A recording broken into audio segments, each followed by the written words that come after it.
İranın paytaxtı Tehranda gərginlik pik həddə çatıb. Etirazçılar yolları bağlayır. Bildirilir ki, etiraz aksiyaları artıq silahlı qarşıdurma, vətəndaş müharibəsi mərhələsinə keçib.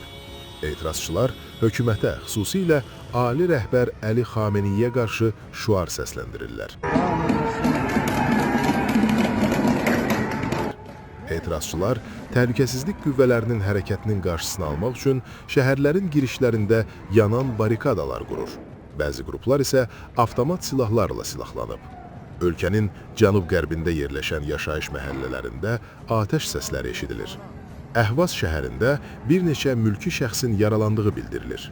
Yanğın barikadaları səbəbindən təhlükəsizlik qüvvələrinin hadisə yerinə çatmaqda çətinlik çəkdiyi qeyd olunur. Məhəllat şəhərində yol polis postu və polis avtomobili yandırılıb, etirazçılardan birinin polis əməkdaşlarına qarşı əl istehsalı olan alov saçanla hücum etdiyi bildirilir. İlan vilayətində öldürülmüş etirazçının dəfn mərasimi zamanı İslam Respublikasına ölüm şüarları səsləndirilib. Bundan bir gün əvvəl İranın ali rəhbəri ixtişaş iştirakçılarına qarşı sərt tədbirlərin görülməsinə çağırış edib. İranda etirazlara dindarlar da qoşulur. Qum şəhərində şiələrin əsas ziyarətgahlarından biri olan Fatimə Məsumənin məqbərəsi yerləşir. Dindar bir İranlı bu məqbərənin içərisindən video çəkib. Videoda o deyir: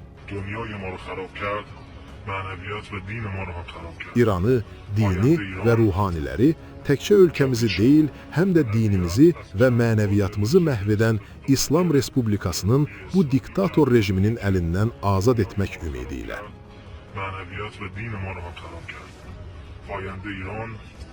İranın Həmədan və Maraqa şəhərlərində raket atəşi açılması haqqında məlumatlar var. Bu barədə Azad İran məlumat yayıb. Raketin növü, hədəfi və mümkün nəticələri barədə əlavə məlumat hələlik təsdiqlənməyib. Maraqa şəhərinin səması qeyri-adi dərəcədə işıqlanıb. Son məlumata əsasən, İranda hava hücumundan müdafiə sistemləri işə düşüb. Görüntülər Bəndər Abbas şəhərində yerləşən Şəhid Rəcai limanında qeydə alınıb. Mouz Telegram kanalı yazır ki, Sepah, ABŞ prezidenti Donald Trump'ın İrana hədələrindən sonra raket təlimlərinə başlayıb.